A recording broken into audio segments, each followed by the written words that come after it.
right, well, thanks everyone for joining this session. This session is called Microsoft Azure Workloads, Top 5 Operational Tips. Before we get started, just a couple of housekeeping items. Drew, if you want to change the slide one.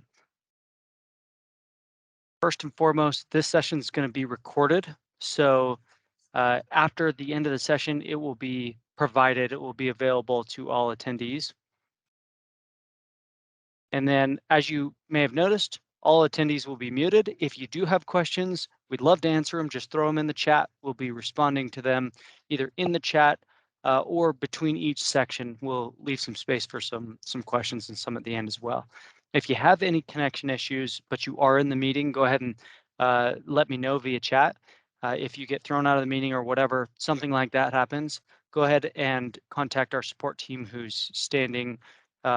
They are ready to help at support@JourneyTEAM.com.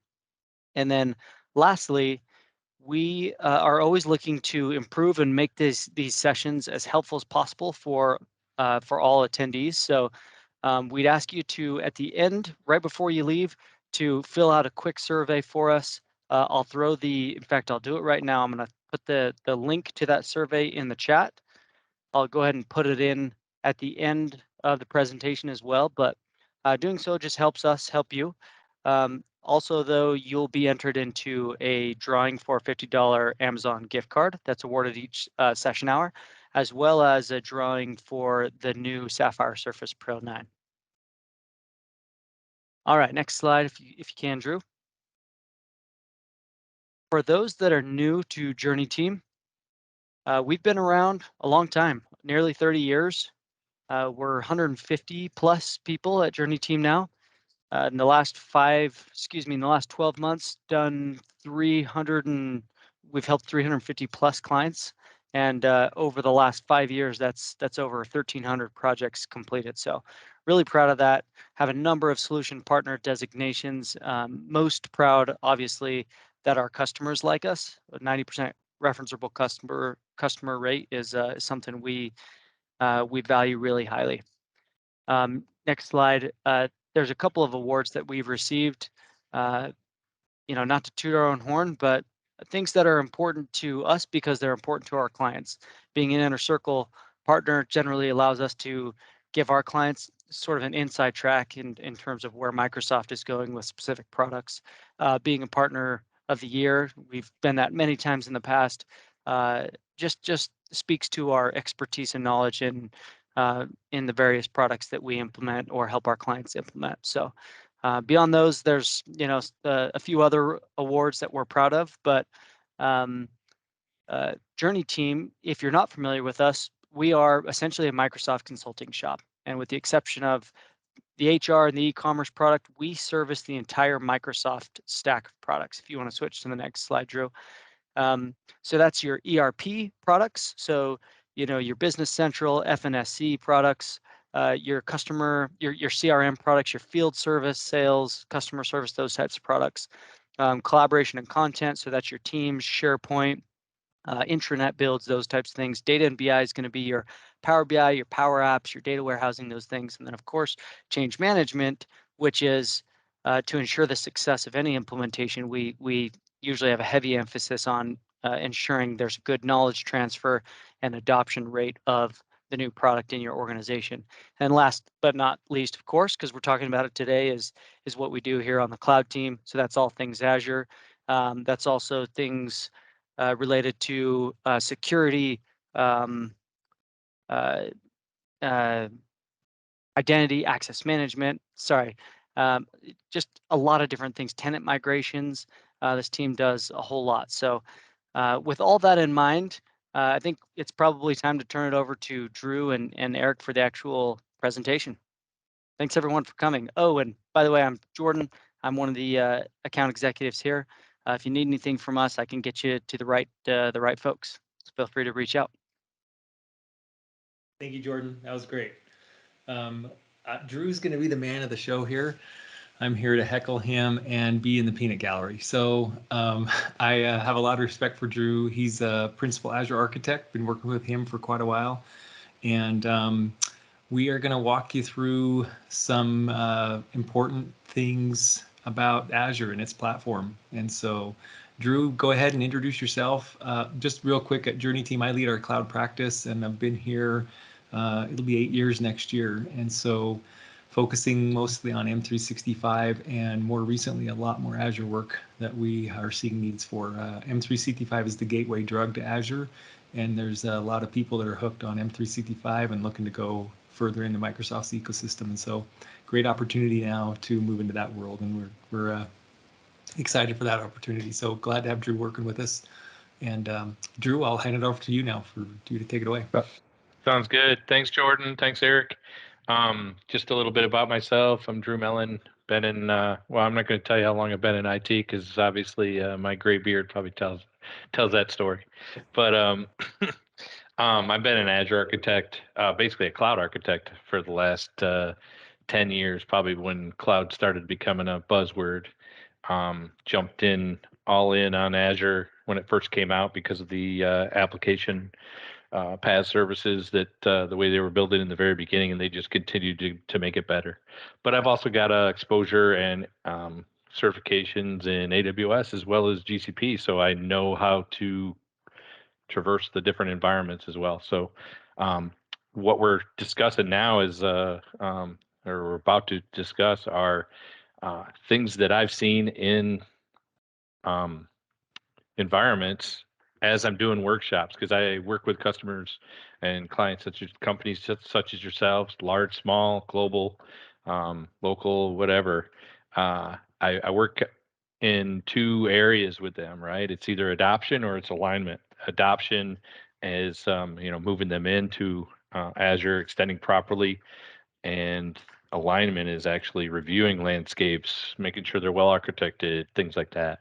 But these obviously there's tons of tips I'd love to share with everybody, but I've only got probably like 40 minutes or so, or less than that, 30 minutes to 35, to show a few of the specifics. What I've encountered along the way with customers and technical teams as I've kind of implemented in Azure, and some of the key things you want to make sure that you're doing when you're first extending, or if you're going back and taking a look. So we're gonna take the agenda. We're gonna take a look at some background and guiding principles real quick, and then we're gonna go on the 5 tips. I'm not gonna spend too much and read each one of these because I want more time on explaining each area. So background and guiding principles, right? So Azure's operational effectiveness lifecycle starts before the migration uh, when you're extending into Azure, right? So the background picture here is of Microsoft's lifecycle and when you're migrating workloads into Azure. But we've kind of called out in each of these areas some specific items. And one of them, top number one tip, is to make sure you have a solid governance framework. And the whole idea for setting yourself up for success is to be able to police the environment. I mean, control the environment, because a lot of times, you're coming from an on-premise landscape where you're controlling everything, but that's not the whole concept of cloud, right? You want to enable your developers, you want to enable the end user to be able to stand up workloads, but you want to govern them while they're doing it. So having a solid governance framework in place at first is key. And then obviously, as you can see, you go around the cycle. Once you migrate, you want to secure it, you want to protect it, you want to monitor it, and you want to configure it. Those are the kind of the key areas within that life cycle. So let's hit on that solid governance framework first, because this one's the most near and dearest to my heart, because it's some basic, simple principles, but it sets you up for success down the road, right? I'm going to go over the governance model, and then we're going to hit kind of 4 key areas that I think are key as you kind of move into the Azure landscape. And this is some of you have seen it, some of you not, but this is Microsoft's governance model, right? I'm not going to go in too deep. The fact is that a lot of the things that from a cloud adoption framework perspective, a lot of the Microsoft concepts are out there for you to build off of, and that's what we do. You know, when we help customers adopt Azure, or we help them improve or remediate some of their existing landscapes, we try to align with Microsoft best practices. We want to align with industry best practices. We combine it. We're not going to go, you know, you'll see as I show you kind of a design later, I don't go per T all the Microsoft documentation, because, well, I've done it before and it's not going to all align. So, but anyways, the key areas of governance model.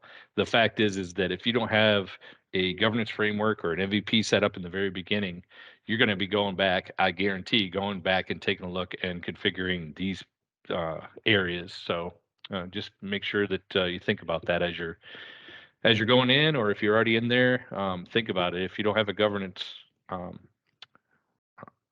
configurations and things set up, then you're going to be going back and taking a look at it. One of the first areas is resource consistency, right? You want to make sure that you're making ease of management, so that, you know, when you create those resources in the very beginning, they're built off of standards. They're built off of, like, for example, this is like a naming standard. This is only one of the standards that I'm talking about, but as a part of this governance framework, and putting that governance framework in place, standards, naming standards are key to enabling newer members of your technical staff who may have Azure experience or cloud experience. They can walk right into an environment and see, okay, oh, this is configured the same way across the board.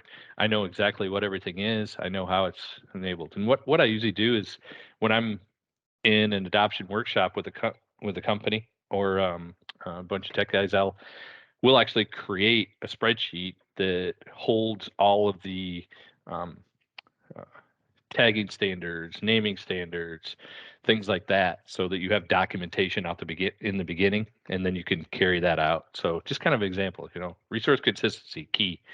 Make sure those naming standards and other standards are in place. Next thing is effective hierarchy, right? So Microsoft Azure gives you the tools to set up the environments and set up a governance framework through the landscape itself, through the cloud itself. Setting up your management groups and aligning management groups properly, and aligning subscriptions under the specific management groups is key to down the road. And the thing that I like to key off of is, okay, when you're creating that structure, you want to make sure it's flexible, but you also want to make sure that it hits home from a business perspective on the functions, making sure that it's organization based, but it's also environment based, right? So down the right hand corner, you can see you want to kind of ask those questions of your, how do you want this landscape to look? Do I need separation of duties? Yes, because hopefully everyone has, even if they're the same person, has separation of duties from a security person and an IT person and development person. I know there's small teams out there, but the fact is that making sure that separation of duties is out there. But, just kind of asking you the questions, what kind of environments do I want? Do I want to align to, like, for example, I had one customer I work with. Do I want to align with my end users? Because I have customers out there. So, okay, I'm going to create a hierarchy that allows me to place the customer's subscriptions in there where I can manage them properly, and they can, and especially if I manage them for them, or the customers manage them for them, they want to be able to apply role-based access across the highest level, because you want to keep it as easy as possible. I've run across so many customers that they want to apply role-based access right down to the bottom resource level, and which you can be as granular as you want, right down to a network interface card. But for ease of management and the ability to be able to use your role-based access to apply to who has which roles in Azure, it's really key to kind of setting it up in the very beginning. That's why I say an effective hierarchy is key. It's got to be flexible, and it's got to be based off of what your business functions are, business needs are.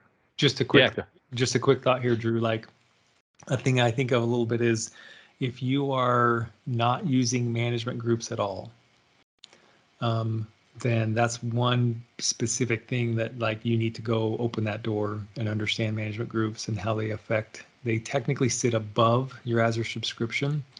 And so when you look at the roles, what you can do inside a subscription, there is something above the subscription, and it's actually tied to the directory, and you can build a hierarchy of these management groups and then associate subscriptions to them.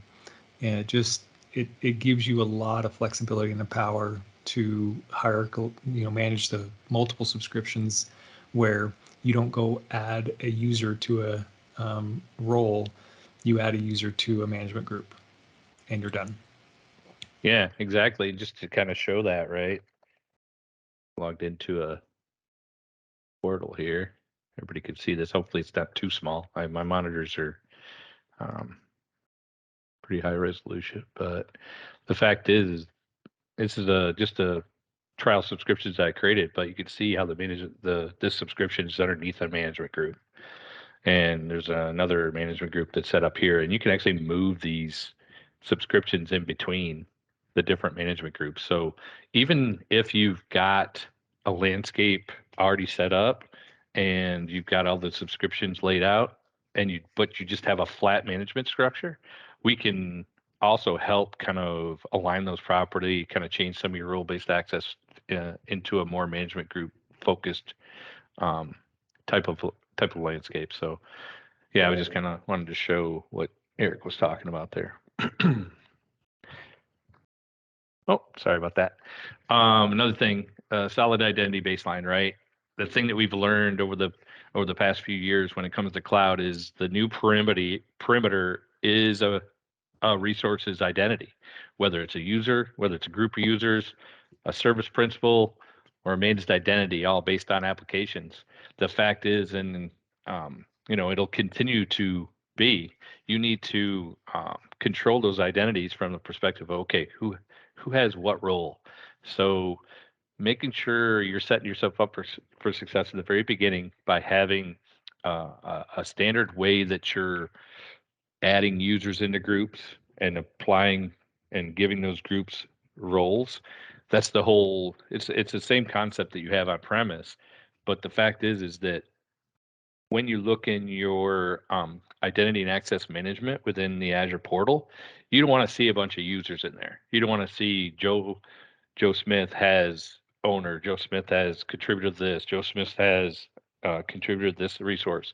You want to see all groups. You want to make it as manageable as possible, because whether you're using Azure Domain or Azure AD, or you're using your own domain services, or using both, because it's always usually a combination of both, you want to make sure that you're managing user turnover in an effective way, so you don't have to keep going through your Azure portal and doing, or you don't necessarily have to go to the portal. You can go through the API to find out, is this user still out there, and even though you disable it, it's still left over in there. And anyways, the fact is users to groups assigned to roles, and the roles are given access and based on the scope. And you can see these are just some of the ideas around that. And finally, within a governance perspective, optimizing your costs. It all starts with tagging, right? So you can see example when I was creating a virtual network, I was applying these tags. The minimum recommended global tags that I've seen that I always put on resources when I'm first building in a landscape for a customer or a company are those 4 up at the top. Sometimes I add in or take out compliance based on the type of industry they're in. Obviously, if you're in a highly compliant industry, then I like to make sure that that's in there as well. Even if it's just compliances, you can see down below the virtual network piece it's just the enterprise. But the fact is creating these tags in the very beginning and making sure that you police those tags and ensuring that tags are applied to all resources. You can even set an Azure policy to require those tags to be on every resource that is stood up, you should do that. Just kind of giving some examples of what they're helpful for. And it just kind of, you can group them. But in most cases, it's more for reporting on the cost of the different environments, or the cost of different applications, or the cost, everything that from a perspective of how do I optimize my cost during the life cycle of a resource. You want to make sure that you set that tagging up in the beginning. And then after that, creating budgets and configuring alerts. So these are really high level, but in kind of our engagements, we get deeper. You can get much deeper. I can go much wider with all this stuff. But the fact is creating a budget and configuring alerts based off that budget is key as well. As you stand up and take environments, because you're going through a budgeting process in the year anyways. You're budgeting for different applications. The mistake I also see companies do is they budget cloud as a whole, right? So I tell them, budget the project, budget the application, budget just like you're budgeting now. The cloud is just another resource that you're using. It's kind of like before. It's you're bringing up costs of servers and cost of storage and things like that as an overall. But the fact is create those budgets, create the alerts, and those will allow you to be able to determine when an environment is starting to grow out of control. The good thing is if you're, my tip 5, I don't want to go ahead to tip 5, but the fact is if you're continuously watching it, you will never run into a time when you're I call it cloud creep or cost creep. The fact is you're finding out after the fact that your Azure bill is far more expensive than you thought, because guys like me and Eric come in and we say, okay, here's the cost analysis based on all the resources. We've gone through an assessment with Microsoft, and we've identified all the resources, and we think this is what your budget is. But the thing is if you're not continuously reviewing it and doing the optimization techniques that we usually help companies do, then you'll grow out of control, and we'll be helping you later. But anyways, so just a quick thought there, if I can. So when you think about budgets, these are really easy to build, and you can build budgets at different levels. So for example, you can put a budget around a resource group or at the entire subscription level. And so if you just want to start really simple, go build a budget, stick it on this entire subscription, and get an alert if you are about to spend or you start spending more than X dollars in your budget every month. It's not that difficult. Okay. So just be aware that you can apply these budgets at different levels, though, on subscriptions or resources, or even at the management group level. So some good stuff there. Drew showing it here. Yeah. Yeah. Just kind of going through, creating a budget, and that's just the first creation. And then you've set the alerts right here. It's all within the same configuration. You want to do actual and you want to do forecasted. Actual, you obviously want to know when you're getting to a certain percentage, but you also want to do your forecasted, because then you can see when you're going above forecasted. You're going above forecasted, you get identified too. So things like that, and then it's an email, and then you just create and you're done. So that obviously getting the doing the analysis based off of that. What? Go ahead. Go back to that first screen there when you create the budget. Yeah, definitely. This is a common trap that you can fall into. Budgeting scope. Look up there at the top. Yep. So by default, the budgeting scope here is probably, it may not be at the level you want. So knowing where your budget scope is going to land is the important piece of it. Okay, and like I said, you can scope this at a management group level or at a subscription level. And so that's the important piece of it. So you can have a separate budget for this team over here, over this subscription, or this management group over here. So it gives you really great granularity. Yeah. Yeah, Awesome. cool. Good. Okay, so so before I go into tip 2, any questions? I want to give you guys as much time to ask questions as possible. I'm going to go through. I mean, we only have about 30 minutes, but do we have any questions that need to be answered on this area? There's none currently in the chat.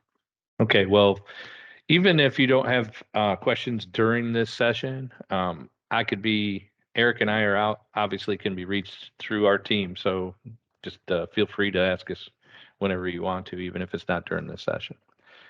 Tip 2, obviously, it's kind of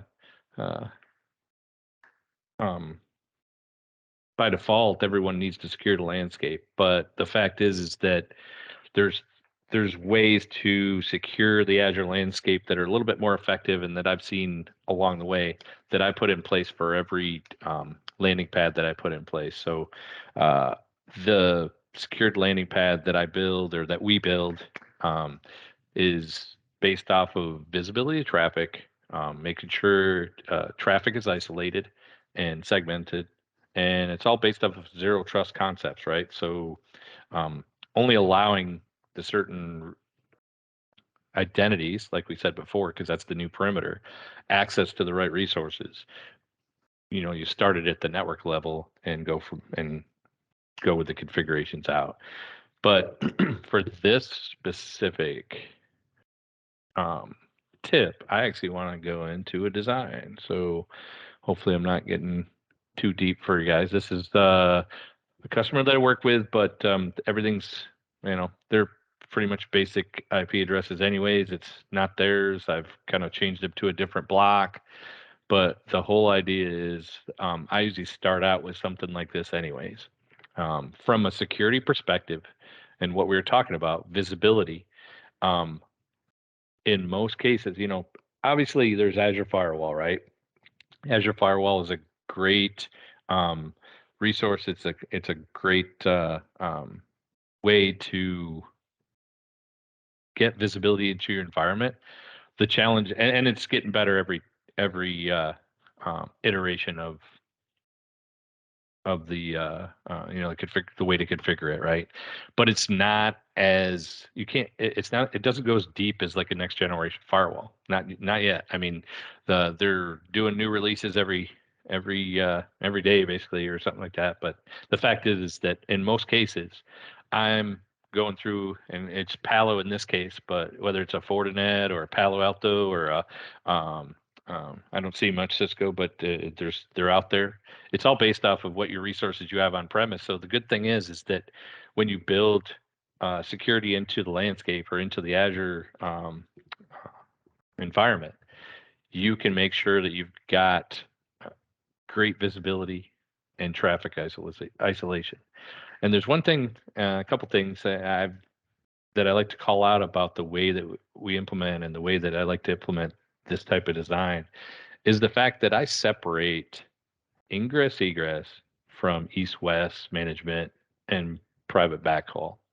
And the reason for that is it's basically management and ease of routing, but it also gives you the fact that, like, for example, when I do like a traffic flow on this, it shows that hopefully this is, you guys can see. Sorry if you, but only external traffic is going through these external pair, right? Every bit of other traffic and management and how people access the environment is going through east west. But the bottom line is all traffic goes through either or. So that's where the visibility comes in, and enabling this type of landscape with next gen firewalls allows you to get that visibility.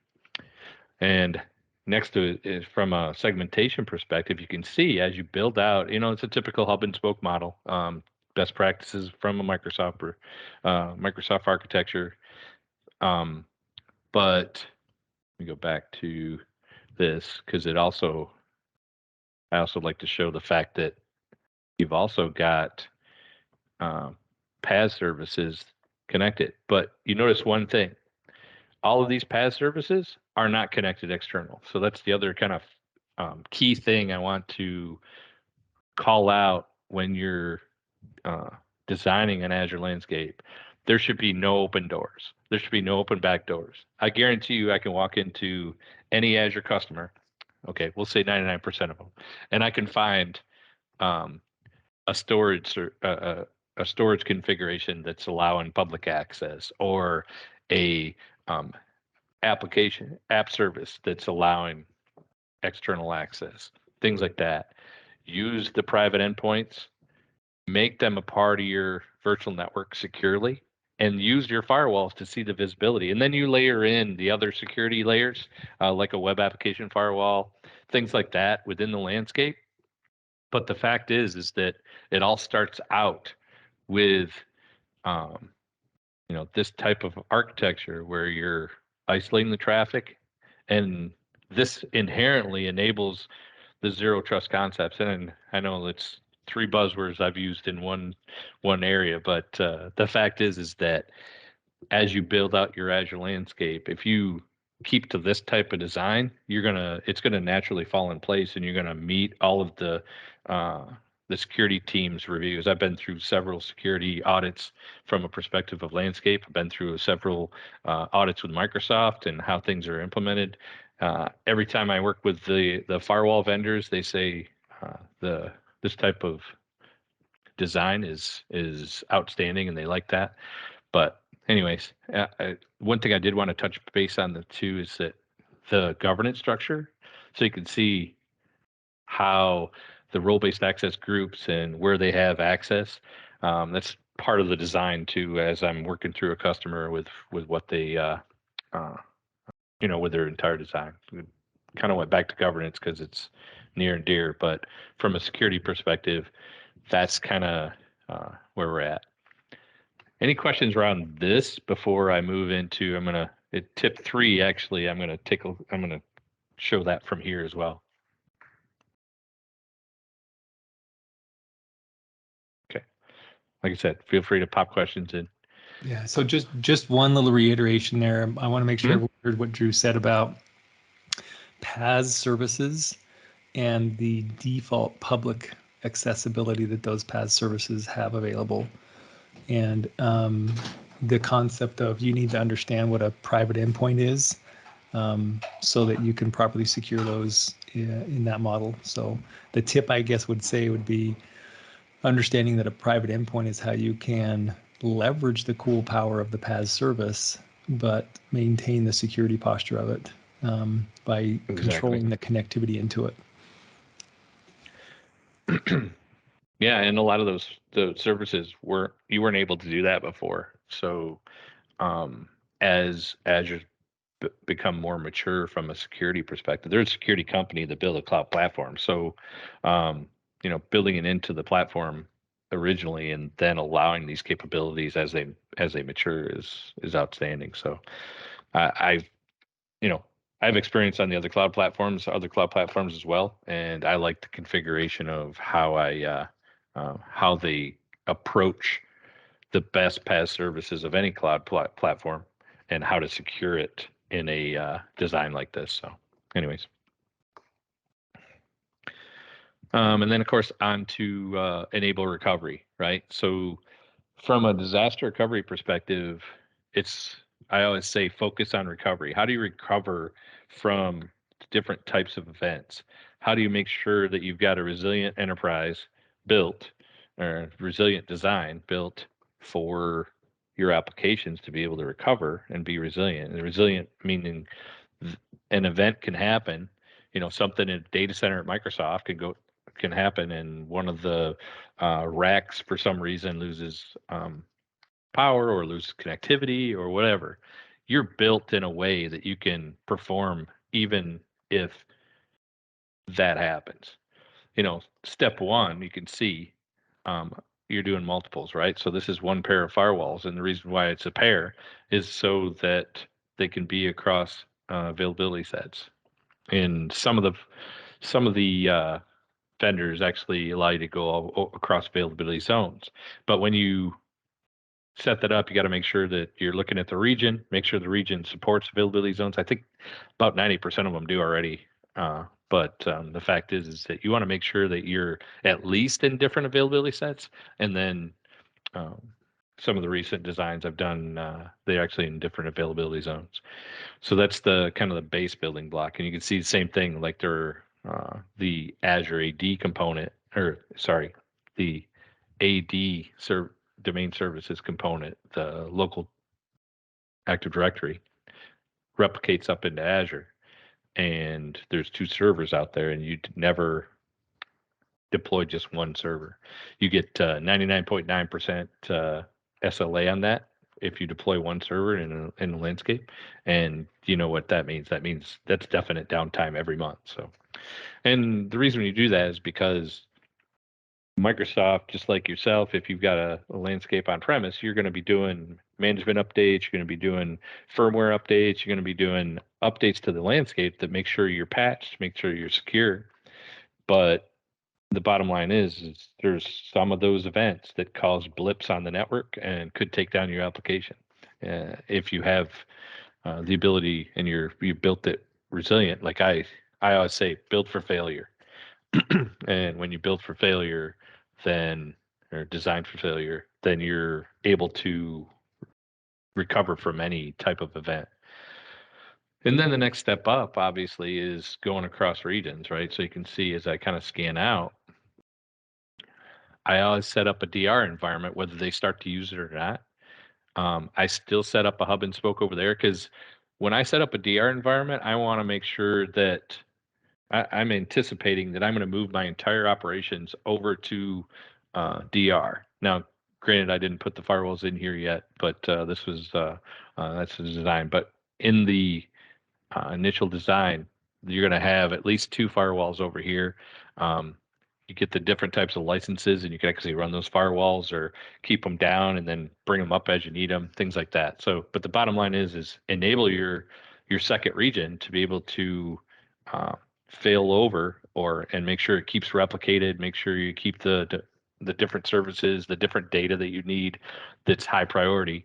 Some companies I've worked with actually are using multiple regions, and they're actually doing active. That's very mature, but the fact is that in the very beginning, make sure that you're setting up and enabling across multiple regions. Make sure, because this is Azure East and Azure West, those are the paired regions.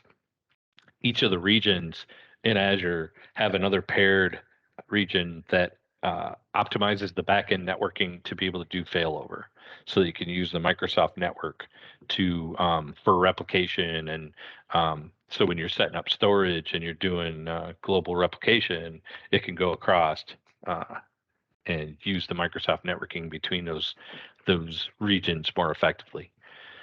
So just a quick interruption there, Drew. So what that simply means is when you're thinking about another region to put some other resources in, don't just randomly go pick another region. Exactly. Make sure you understand the Microsoft pairing association between said region and another region. It's not as obvious as you think.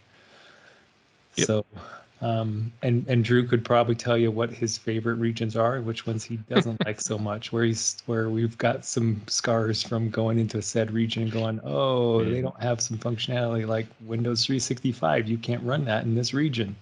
Yeah. And so, but that's an important piece on regions where you're going with those.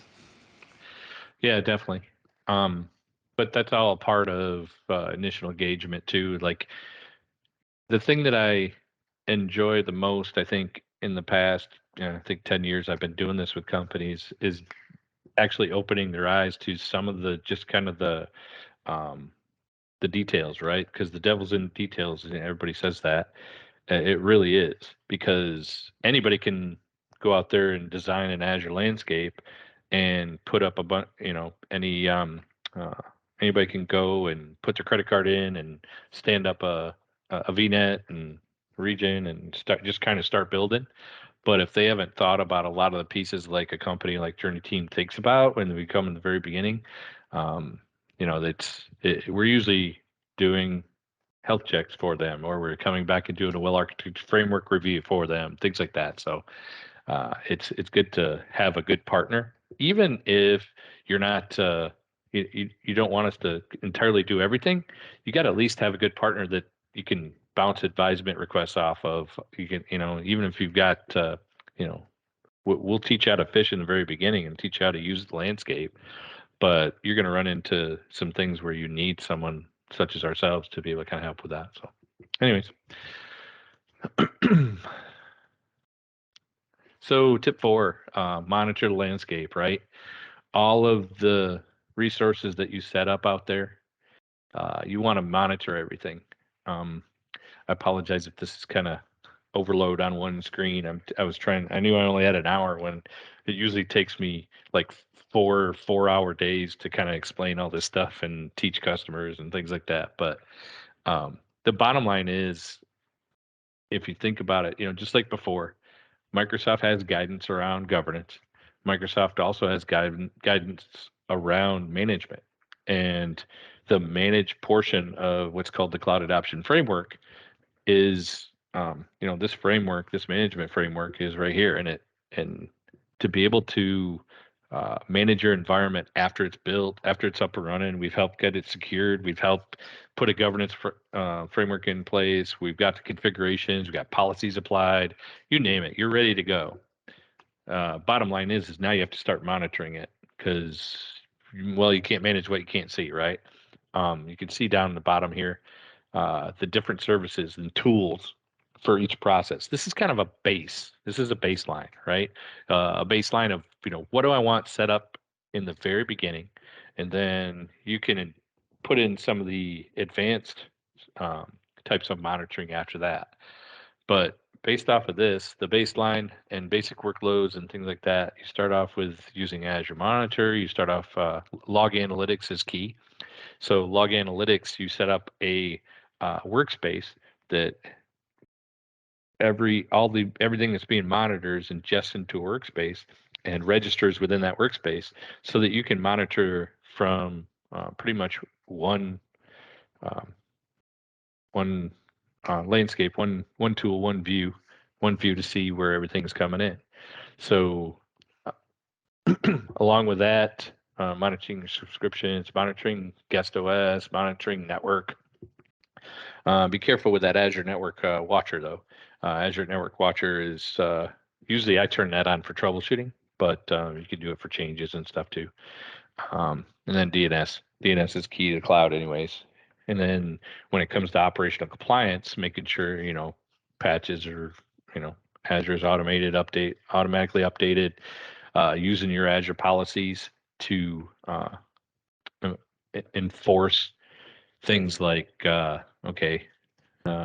want to make sure that backups are created when this resource, whenever a VM is created, we want to make sure that backups are configured.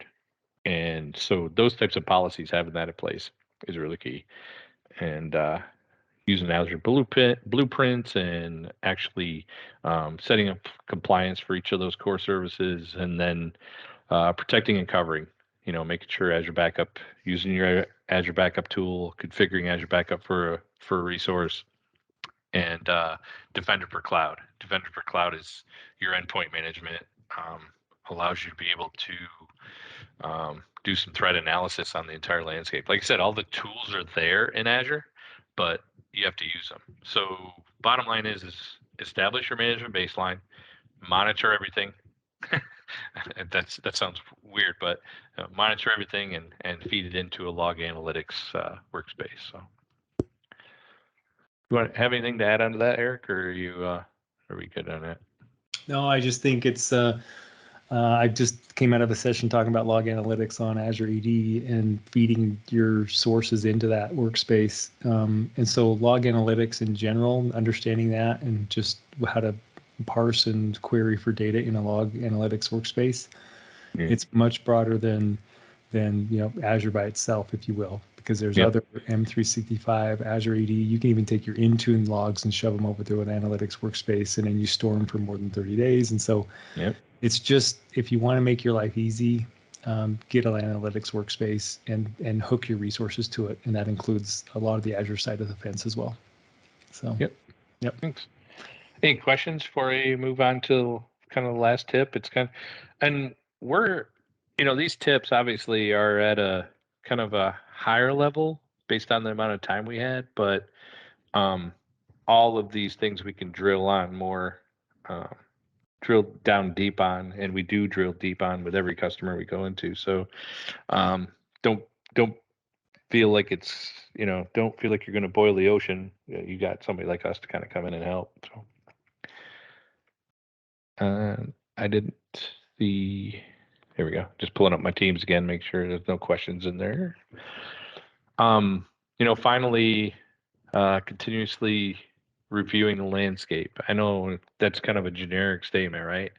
But the bottom line is if you're not constantly inventorying what's out there, cleaning up the resources, best takeaway, do not feel like you need to boil the ocean. Exactly. That's just get somebody like us to come in and help.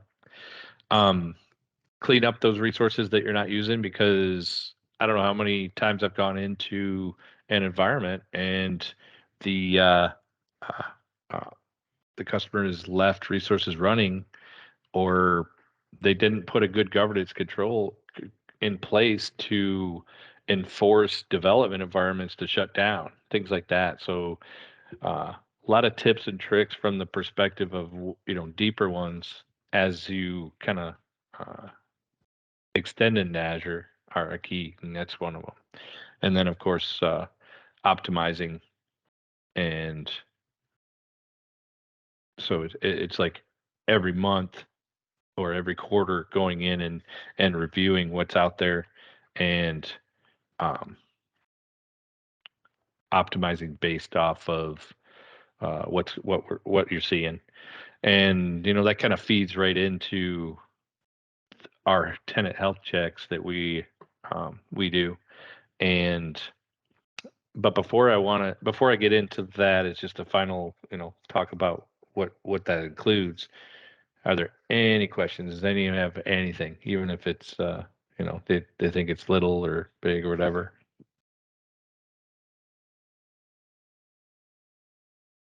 Okay, well, we've only got a few more minutes anyways, but in that in the health check, we focus on different areas, right? So we'll perform an assessment or review your Azure subscriptions and all the resources within them. The bottom line is the things that we just talked about today are the things that we look at. We review the governance, what your framework is, how the configuration within Azure is applied, and give you recommendations and remediation based off of that. Do analysis of the billing, and kind of give you some suggested areas of focus and how to optimize. And that's what I was saying. That's why I just kind of put that last optimize piece into the tips and tricks. And then as we review the Azure services, we're looking at security, we're looking at how the network is configured, we're looking at our design, what we see as best practices, and how to allow you to be able to improve if you're not doing that segmentation properly, if you got if your workloads aren't isolated, things like that. If you've got we'll find the open ports or the open back ends or back doors on those PaaS services that we feel that should be secured, or at least if you're not going to close them, then you at least have to utilize some of the security services to be alerted if and know who's actually accessing them. And then, of course, identity and access control, Azure AD. Take a look at groups and how their roles are, what roles they have, who has access to what. See if it matches your security company security policies, things like that. And of course, storage and database pieces. Those are more of along the lines of, are they secure? Are the roles that are in place able to access? What kind of logs, events are we seeing out there? And we also take a look at, how you've got how your monitoring is set up too. So a lot of things we talked about and some of the best practices and tips feed right into what we can do and things like that. anyways, that's pretty much where I'm at. That's why I kind of hope to leave time for questions, but Yeah. So just a couple of maybe some questions to the audience. If you don't have questions for us, we've got questions for you. How about that? So what's been your biggest pain point with moving into Azure? I'm assuming most, if not all of you, have something in Azure. So what pain point have you dealt with, right? Is what I'd love to hear about. So we've got, I mean, Drew and I have the luxury of seeing different environments and working with different clients and different requirements and use cases and such. But I just like to hear from you guys directly. What are your pain points? So any thoughts there?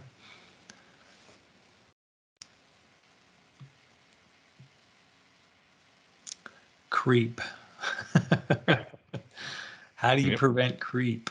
And is that yeah, it's this fine line of empowering the audience or the developer or the IT admin to be like, I've got this, I walk into this room, and there's a huge pile of Legos, and there's a price tag attached to each of those Legos, and the more they start building and assembling, the more value they get, hopefully, right? Then the costs keep going there. So, Drew, what are your thoughts on creep? I'll let you take a stab at that first. Yeah, so it's all a part of the governance framework you set up in the very beginning, right? Making sure that Azure policies are set up, and they're set up in a way that even though you're enabling the developer or the end users to be able to create the resources they need, the policies actually help you guide them along the way, like making sure that they put the tags in so we know who it gets charged to, or where it goes from there. But being and setting up those alerts in those environments. And remember, we said setting up that management group and putting subscriptions underneath. Each one of those subscriptions has its own set of policies. And within those policies, if it's a dev subscription that's put up, right, you can have more restrictive policies on the development environment to be able to alert you when it's starting to creep, right? So you don't even have creep then, because you're actually you know it stood up. You're stopping them from standing up in a region where resources cost more than in certain regions that you want them to be in. You only allow them and set up a budget to be able to alert based off the budget as well. So a lot of that, while you're able to enable them, you're also able to kind of contain them within a certain kind of sandbox, so to speak. And applying other policies like, okay, let's make sure they use those resources in an optimal way where they're shutting down when they don't need them, or they're using templates to build an environment and then blowing away afterwards. So a lot of it's process, a lot of it's just kind of you've got the tools out there to get visibility into what's being built, but those are the kind of things that I tell companies when we're initially working on making sure those governance pieces are in place at the very beginning is what stops creep in the beginning. So Cool. Great question. Thanks for asking, Matt. yeah, thanks. Terraform, yep, helps build. Sure does. Yep. Terraform, Bicep, you name it. You can use the tools that allow you to be able to stand up and automate the stand up of those resources for sure. Yep. Okay. Any other pain points? If not, we've got the survey. Love to hear your feedback on the survey. Thank you, Jordan, for posting that. And I'm going to throw it back in the chat here.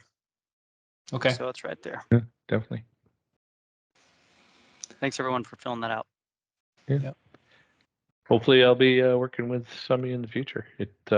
I love doing this with companies. So teaching them what I know and what I've run into and what I've tripped over before, things like that is key to sharing knowledge and things. So Yep. It's great. Okay, well, we got 5 minutes, and so you all can take a 5-minute break between now and your next meeting. I know I've got another coming up, so but really appreciate you joining. And Drew, thank you for your presentation here, and George for moderating and running us through this. And Yeah, thanks. We'll see you next time, I guess. Sounds good. Thanks, everyone. Okay, adios.